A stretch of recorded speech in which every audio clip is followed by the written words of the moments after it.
अगर आप मसीह में हो तो आप धन्य हो। मैंने कहा अगर आप मसीह में हो तो आप धन्य हो।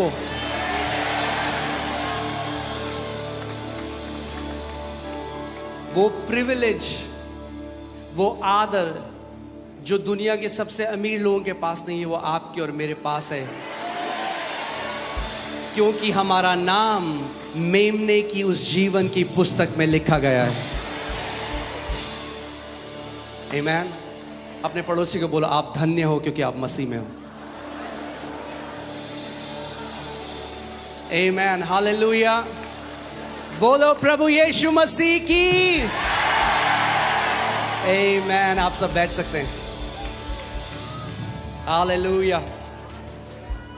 आज पास्टर सामर्थ हमारे बीच में नहीं है, वो ट्रैवल कर रहे हैं, वो बेंगलोर में है, तो मैं हिंदी में प्रीच करूंगा और इंग्लिश में। हाँ, कुछ वर्सेस मुझे हिंदी में नहीं आते, तो जो आएंगे हम लोग साथ में मिलके उसको देखेंगे, राइट। मगर मैं चाहता हूं आप बिना किसी डिस्ट्रैक्शन के आज वचन को सुने, क्योंकि ये वचन बहुत ज़रूरी है मसीह की देह के लिए। वचन ये केवल एफओएलजे कलीसिया के लिए नहीं है, मगर पूरी मसीह की देह के लिए ये वचन है आज। आमीन। और आज जो वचन है वो है पीढ़ी दर पीढ़ी के जो श्राप हैं उनसे छुटकारा। आमीन। सो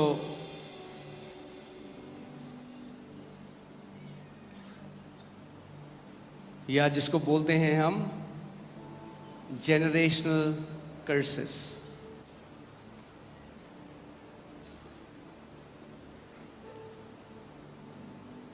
पूरी जो लड़ाई है वो है ज्योति और अंधकार के बीच में।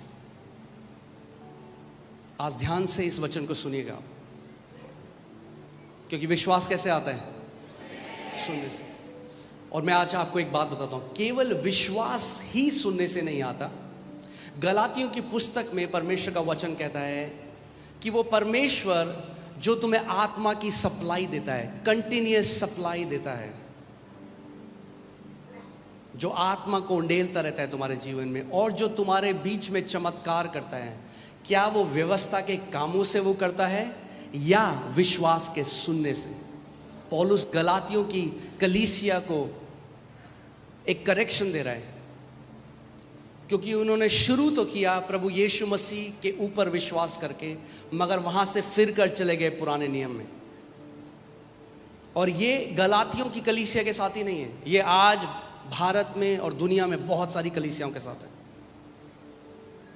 इसीलिए बहुत ज़रूरी है कि हम वो लोग बने जो वचन में अड़िग हो। आमीन। The authenticity of a teaching does not come by when a popular man of God preaches it. It comes through the word. यानी एक वचन जो डॉक्ट्रिन है वो कितना सही है, वो इस बात में निर्भर नहीं करता कि एक परमेश्वर का दास जो बहुत फेमस है और लाखों लोग उसको फॉलो करते हैं वो सिखाता है, उससे कोई फर्क नहीं पड़ता। आमीन। और कई ऐसी डॉक्ट्रिन्स है बॉडी ऑफ क्राइस्ट में जो हमने बिना परखे खा लिया, और उसकी वजह से आज हम बॉन्डेज के अंदर हैं, उसकी वजह से आज हम बंधन के अंदर हैं।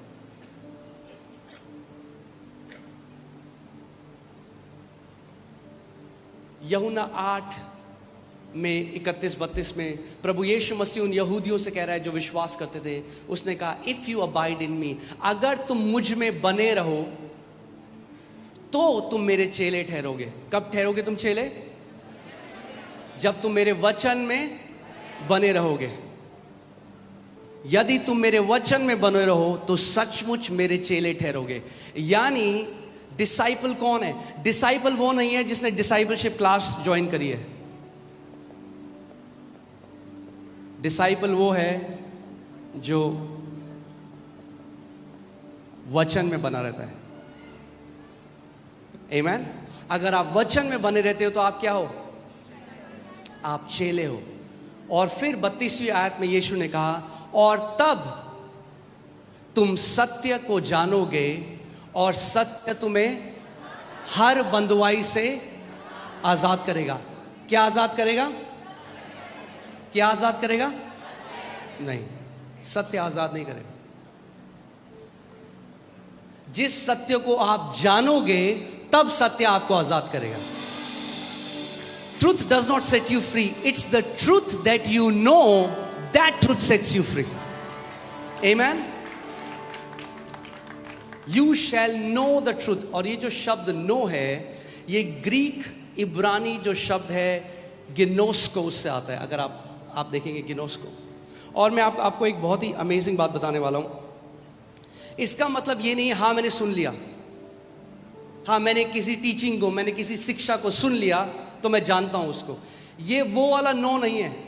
ये वही नो है जो मैथ्यू 1:25, मत्ती 1:25 में यूज होता है कि जोसेफ मरियम के पास तब तक नहीं गया और तब तक शरीर में उसके साथ एक नहीं हुआ जब तक प्रभु यीशु मसीह पैदा नहीं हुए। यानी ये इंटीमेसी और यूनियन को दर्शाता है। वही शब्द है he did not know. Same शब्द आप खुद इसको पढ़ सकते हैं, गिनोस्को।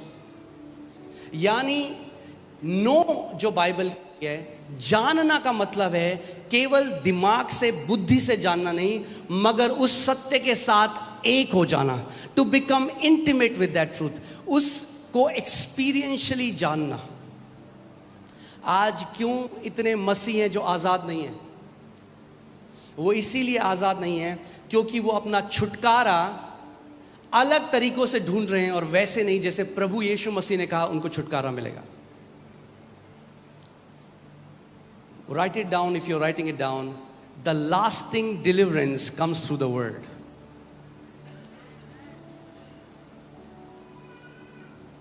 The lasting deliverance comes through the word.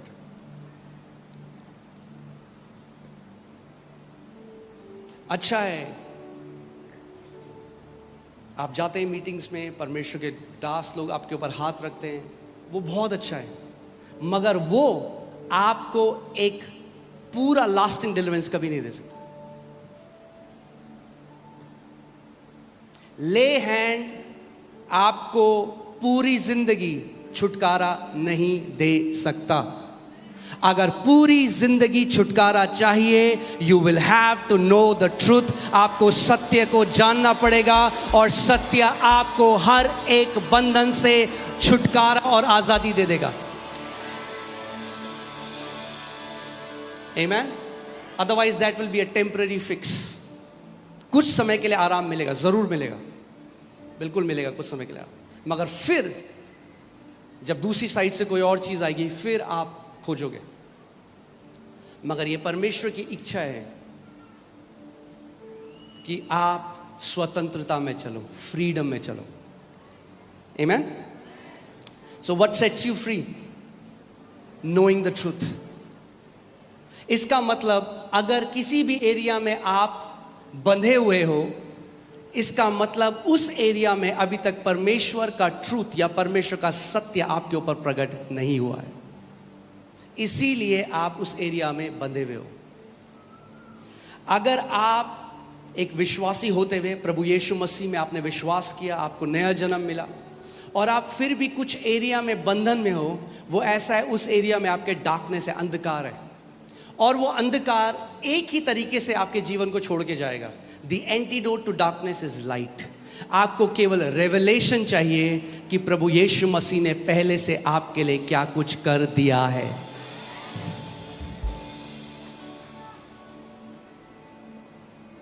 Amen? So अगर मैं बोलूं सबसे बड़ा रेवलेशन, सबसे बड़ा प्रकाशन आपको है जो आज क्या चाहिए? सबसे बड़ा प्रकाशन आपको ये चाहिए कि प्रभु यीशु मसीह ने आपके लिए क्रूस पे क्या कर दिया। Amen? So आज हम जो डॉक्ट्रिन के बारे में बात करेंगे वो है जनरेशनल कर्स। बहुत फेमस डॉक्ट्रिन है और मुझे पता है कुछ आपसे शायद आज लोग मुझसे नाराज भी हो जाएं, पर ठीक है, वैसे भी मैं आपको खुश करने के लिए नहीं आया हूं। मैं सत्य बताने के लिए आया हूं, जो सत्य आपको आजाद करेगा। मैंने कहा अगर आप सत्य को जानोगे, सत्य आपको आजाद कर देगा। नहीं तो भागते रहोगे एक जगह से दूसरे जगह जिंदगी भर और कहोगे श्राप नहीं टूटे हमारे। आमीन। मैंने आपको क्या बोला है? कई बारी हम क्या करते हैं, जब हम किसी बड़े परमेश्वर के व्यक्ति को, when a big man of God preaches something, हम लोग क्या करते हैं, बिना परखे उसको क्या कर लेते हैं, खा लेते हैं। मेरा जीवन उस दिन बदलना शुरू हुआ जब मैंने एक कमिटमेंट किया, एक डिसीजन लिया। मैंने कहा प्रभु, चाहे कोई भी परमेश्वर का बंदा प्रचार करे, अगर तेरे वचन के विरोध में बोलेगा तो मैं नहीं मानूंगा। और आपको भी आज बोलता हूं, अगर मैं परमेश्वर के वचन के विरोध में कुछ बोलूं तो मत मानना। आमीन। क्योंकि परमेश्वर ने अपने नाम से भी ऊंचा अपने वचन को किया है। सो आज ये जो पीढ़ी दर पीढ़ी, आप जानते हैं बहुत फेमस टॉपिक है, बहुत कॉन्फ्रेंसेस होती हैं इसके अराउंड, बहुत बुक्स बिकती हैं इसके अराउंड, स्पिरिचुअल वॉरफेयर में बहुत माना जाता है। मगर आज हम वचन से देखेंगे कि सच में ये जनरेशनल कर्ज है क्या, कैसे हम इसको तोड़ सकते हैं, कैसे हम इससे छुटकारा पा सकते हैं। तैयार हैं आप? एक बात मैं आपको बोलता हूं, अगर आप सच में आज का वचन ध्यान से सुने, आज के बाद जनरेशन कर्सेस आपको चिंता करने की जरूरत नहीं है। आमीन। सो ये जो टीचिंग आई पीढ़ी दर पीढ़ी की श्राप या जनरेशन कर्स, ये कहां से आई? चलते हैं पुराने नियम में, एक्सोडस 25 20 का 5, निर्गमन 20 उसकी 5वीं और 6वीं आयत।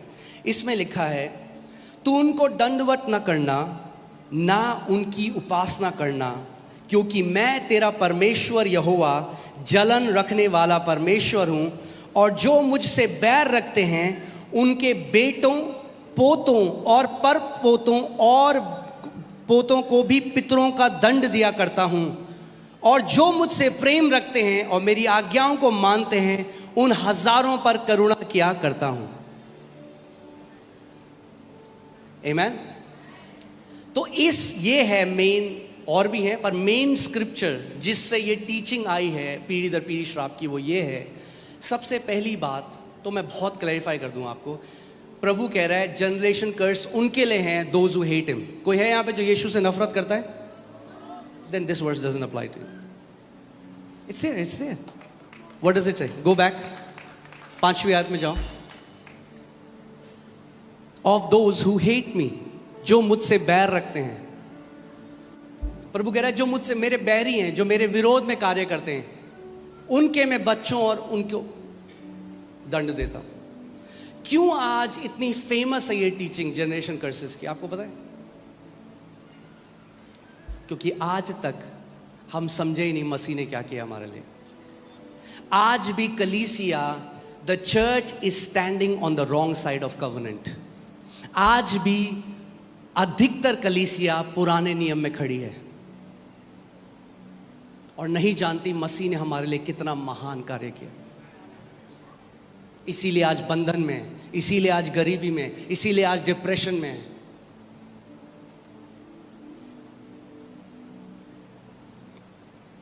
प्रॉब्लम इस शिक्षा के साथ ये है, मुझे पता है आप में से बहुत सारे लोग भी मानते हैं इसको, इसीलिए प्रभु ने मुझे वचन दिया आपके लिए। प्रॉब्लम ये है पीढ़ी दर पीढ़ी श्रापों की शिक्षा में, जनरेशन कर्सेस की, कि जो कोई इस शिक्षा को मानता है वो कभी छुटकारा ऐसा लगता है उसे मिला ही नहीं है। क्योंकि आप उसे हर अलग कॉन्फ्रेंस में देखेंगे, फिर हो जाएंगे, पास्टर हमारे पीढ़ी दर पीढ़ी के श्राप तोड़ दो। अरे तो 6 महीने पहले तो गए थे कॉन्फ्रेंस में, टूटे नहीं गया? कितनी बार तोड़ोगे? नेवर एंडिंग हो जाता है डिलीवरेंस, नेवर एंडिंग। इस चीज के लिए नहीं बुलाया मसीह ने हमें। बाइबल कहती है it is for freedom Christ has set us free. स्वतंत्रता के लिए, आजादी के लिए मसीह ने हमें आजाद किया है। आमीन। आप जानते हैं teachings like this have robbed the church of their inheritance.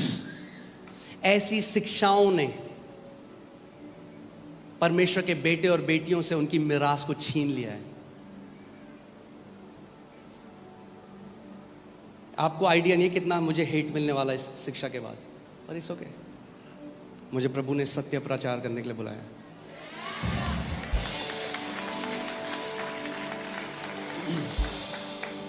आप जानते हैं नए नियम में एक भी आयत नहीं है जो कहती है हमें पीढ़ी दर पीढ़ी के श्रापों को तोड़ना है। सो जो ये सिखाता है उसको कहां जाना पड़ता है? पुराने नियम में।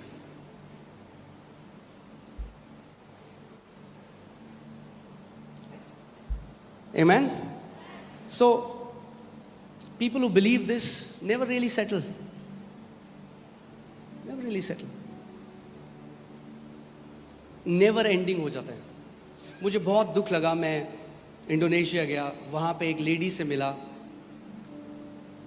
जिसका पूरा, ध्यान से सुनिए, जहाँ आपकी चेतना है वही आप एक्सपीरियंस करते हो। ओके जैसे आप सुबह उठे और आपकी चेतना चली गई, अरे यार कितना बुरा चल रहा है दुनिया में, क्या हो रहा है, तो आप वही एक्सपीरियंस करोगे। अगर आपकी चेतना चले गई परमेश्वर कितना भला है, उसकी करुणा सदा की है, तो आप वही एक्सपीरियंस करोगे। सो परमेश्वर भी आपकी चेतना के पीछे है और शैतान भी आपकी चेतना के पीछे है। आमीन। और इतनी दुख की बात है कि कितने मसीह आज हैं उनकी चेतना में क्या है? श्राप, दुष्ट आत्माएं, कलेश, और वही वो एक्सपीरियंस करते हैं। सो क्योंकि अगर देखिए Bible says we who believe have entered the rest. अगर आप सही विश्वास करते हो उसका प्रगटीकरण यह है कि आप विश्राम में प्रवेश कर जाओगे। सो क्या है, कई लोगों को सिखाया जाता है अब तुम्हारे बाप ने जो पाप किया, उस आपके दादा ने, आपके परदादा ने, उसके दादा ने, उसके बाप ने, अब आप सब का पश्चाताप करो। भैया मुझे क्या पता मेरे परदादा ने क्या किया?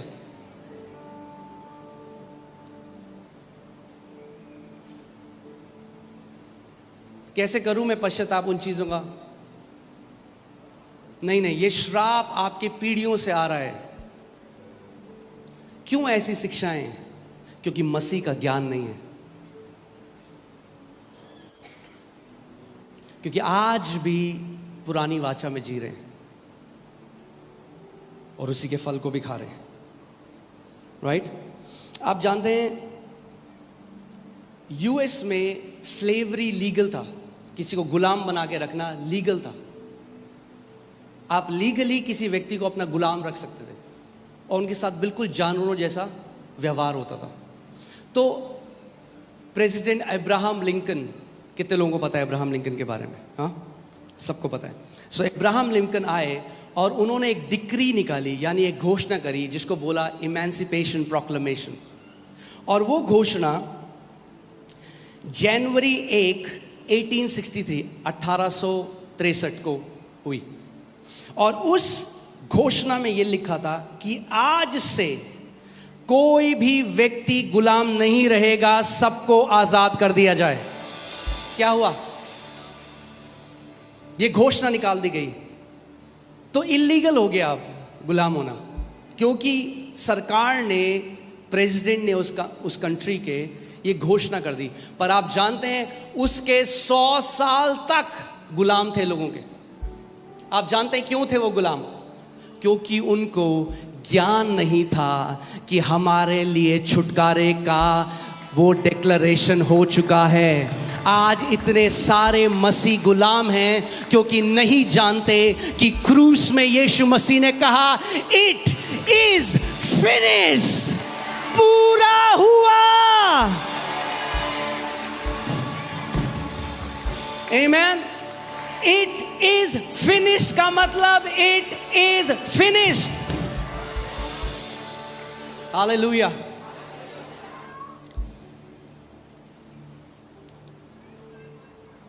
मैं आपको इसीलिए मैं आज आपको टीचिंग दूंगा और मैं चाहता हूँ आप ध्यान धरकर इस टीचिंग को सुने। और मैं ये प्रार्थना करता हूँ परमेश्वर से कि पवित्र आत्मा ये प्रकाशन आज आपके दिल में प्रकट करे कि आज के बाद आप कभी भी इस चीज़ की चिंता ना करो कि पीढ़ी दर पीढ़ी के श्रापों की वजह से हमारा जीवन ऐसा है। आमीन। कई लोगों को लग रहा है ये क्या हो गया, हम तो इसलिए आए थे कि हमारे पीढ़ी दर पीढ़ी के श्राप तोड़ेंगे। आज टूटेंगे पीढ़ी दर पीढ़ी के श्राप, मगर प्रकाशन के द्वारा, वचन के प्रकाशन के द्वारा आज आप छुटकारा पाएंगे। आमीन, हालेलुया।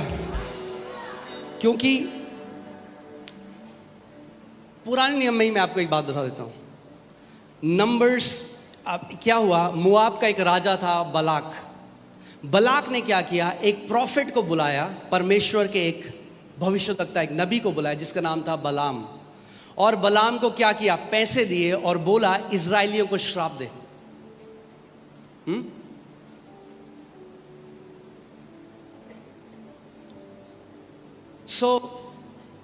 बलाम जो नबी है वो पहाड़ पे खड़ा हो गया और देख रहा है इजराइलियों को। अब पैसे ले लिए तो श्राप देना है, तो मुंह खोला श्राप देने के लिए, मगर आशीषें निकलने लगी।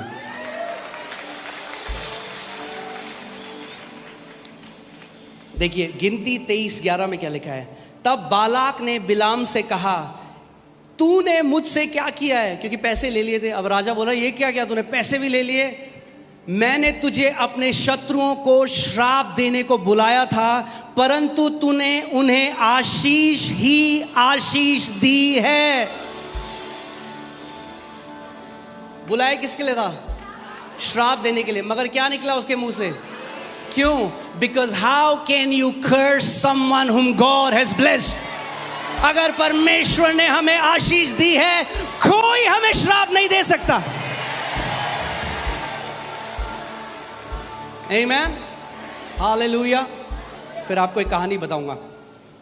देखिए ऐसा क्यों हुआ कि उसने मुंह खोला श्राप देने के लिए मगर आशीष दी। व्यवस्था विवरण 23:5, परंतु तेरे परमेश्वर यहोवा ने बिलाम की ना सुनी, किंतु तेरे परमेश्वर यहोवा ने तेरे निमित्त उसके श्राप को आशीष में बदल दिया, इसलिए कि तेरा परमेश्वर यहोवा तुझसे प्रेम रखता है। इंग्लिश बाइबल में लिखा था नहीं है, उसका अनंत है, प्रेम रखता था नहीं है।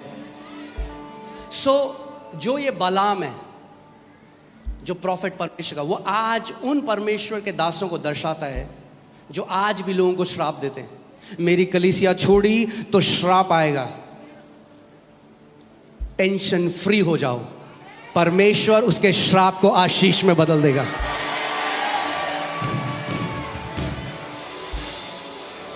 आमीन। आप परिवार हो, मगर याद रखना जिस दिन मन करे दरवाजा खुला है और आपको आशीष देकर हम रिलीज करेंगे। मिनिस्ट्री मैनिपुलेशन से नहीं हो सकती। दुख की बात यह है कि आज भी बहुत बलाम है जो लोगों को डराते हैं, अगर मेरी कलीसिया छोड़ी तो श्राप आ जाएगा, कभी फलोगे फूलोगे नहीं, कभी तुम्हारे साथ अच्छा नहीं होगा। मैं कह रहा हूं आज निश्चिंत हो जाओ, तुम्हारा परमेश्वर यहोवा उनके श्रापों को आशीष में बदल देगा, क्योंकि वो तुमसे प्रेम करने वाला परमेश्वर है। आज के बाद किसी के श्राप से डरने की जरूरत नहीं है।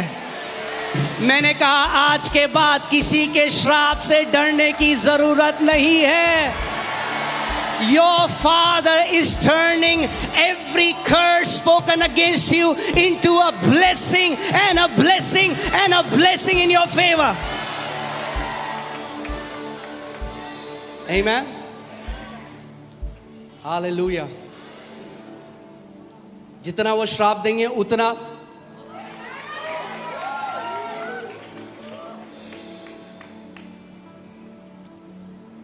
Amen. मगर अगर आपने मान लिया और आप उस डर के अंदर आ गए, क्योंकि डर एक दुष्ट आत्मा है, तो आपके साथ वही होगा जो वो कहते हैं। इसीलिए हमें जाननी है हमारी मिरास मसीह में क्या है। ऐसे एक परमेश्वर के दास के पास में गया, मैंने कहानी आपको पहले बताई है, बच कुछ नए लोग हैं। और परमेश्वर ने मुझे अफ्रीका जाने के लिए कहा था, बट उन्होंने भविष्यवाणी दी कि परमेश्वर नहीं चाहता कि तू जाए। और जब मैं घर में आया, इसीलिए बाइबल कहती है हर एक भविष्यवाणी को क्या करो, परखो। Because some prophesy and some प्रोफेलाई।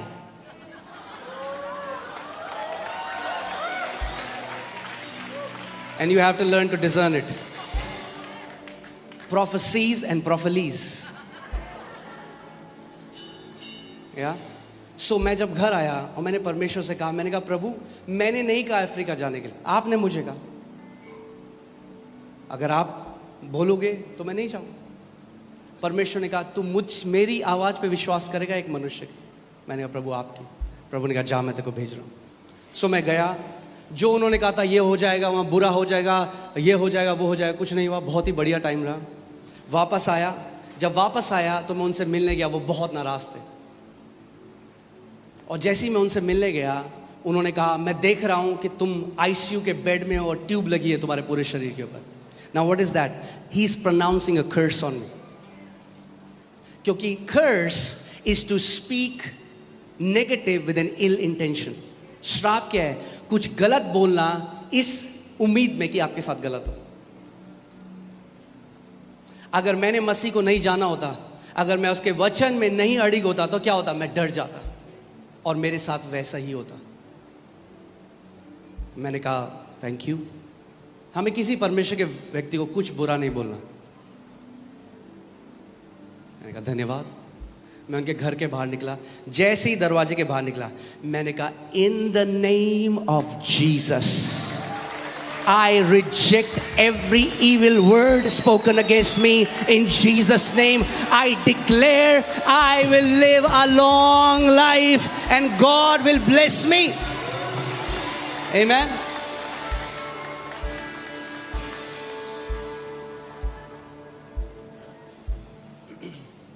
केवल अगर कोई बोल दे यहोवा कहता है, इसका मतलब ये नहीं कि यहोवा कहता है, क्योंकि वही यहोवा आपके अंदर भी रहता है। सो आपको परखना सीखना है।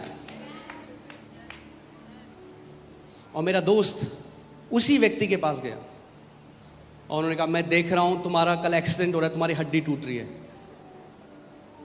क्या हुआ? अगले दिन वो एक्टिवा चला रहा था, गिरा और उसकी हड्डी टूट गई। क्यों? ऐसा क्यों हुआ? मेरे साथ नहीं हुआ, उसके साथ हुआ। मैं आपको क्या कह रहा हूं? The power behind a curse depends upon the person if you will believe it or not.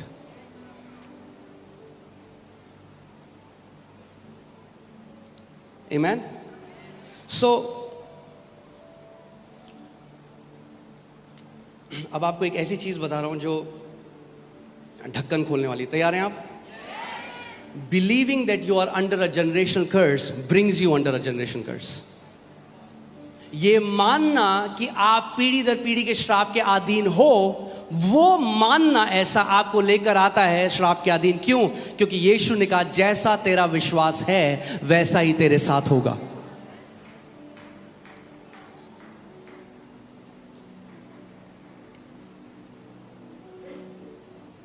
एक परिवार है, मैं उनसे मिला, बिल्कुल नए मसीह में आए। उनको मेरे ख्याल से 15 दिन हुए थे और वो मेरे पास आए, बोले पास्टर जी, मैं कहीं गया था प्रचार करने किसी दूसरे शहर में, बोले पास्टर जी हमारे श्राप तोड़ दो पीढ़ी दर पीढ़ी के। मुझे इतना बुरा लगा वो सुन के। मैंने कहा प्रभु, जिस भी व्यक्ति ने इनको शिक्षा दी, इस व्यक्ति ने इनको करप्ट कर दिया। और वो दोनों हस्बैंड वाइफ दोनों की डेथ हो चुकी है आज।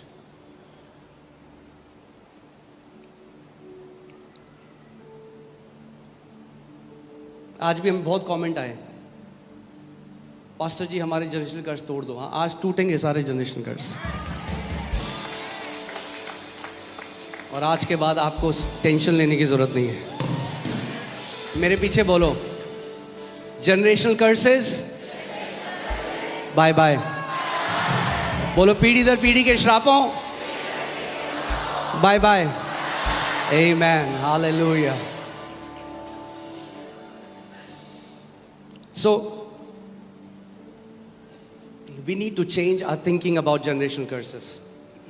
बहुत ज़रूरी है। मैंने आपको क्या बताया, जहां आपकी चेतना है वही आप एक्सपीरियंस करोगे। If you believe you are under a curse, you will experience curse. If you believe you are under a blessing, you will experience blessing. Amen. So मसीह की देह में आज इतनी शिक्षाएं डर की वजह से दी जाती हैं। मुझे पता है ये मैसेज बहुत हेटफुल है कई लोगों के लिए, बिकॉज डिलीवरेंस मिनिस्ट्री में इसको टॉप में रखा जाता है। But we don't deliver people by breaking their curses, we deliver people by speaking the truth to them. सबसे बड़ा डिलीवरेंस, सबसे बड़ा छुटकारा है परमेश्वर के वचन का सत्य लोगों को बताना। सो अब जो व्यक्ति अमेरिका में आज भी गुलाम था, आप एक घर में के गुलाम था, उसकी क्या जरूरत थी? उसको सत्य सुने। आप उसके बाद बोलो, भाई तुझे अब गुलामी में जीने की जरूरत नहीं है, क्योंकि घोषणा हो चुकी है कि अब सब गुलाम आजाद कर दिए जा चुके हैं। उठ, अपना राइट का इस्तेमाल कर। बोल उस व्यक्ति को कि अब तू मुझे गुलाम नहीं बना सकता। ऐसे ही सारे मसीहों को आज खड़ा होना है, शैतान को बोलना है, शैतान मैंने सत्य जान लिया है, अब मैं तेरी गंदी डिसेप्शन में नहीं आने वाला। शैतान का सबसे बड़ा हथियार जो है वो है डिसेप्शन, झूठ। वो झूठ का पिता है। मैं आपको बता रहा हूं कितने मसीह लोग समय से पहले मर गए इस डॉक्ट्रिन की वजह से। और मैं आपको बताऊं कितने मेरे ऐसे दोस्त थे जो मिनिस्ट्री में आज, उन्होंने मुझसे टाई कट कर ली क्योंकि मैं इसको मानता हूं। वो बहुत स्ट्रांग है उसमें, तो उन्होंने बोलते हैं ना कन्नी काट ली। मगर जब तक जिंदा रहूंगा सत्य में मिलावट तो नहीं आने दूंगा।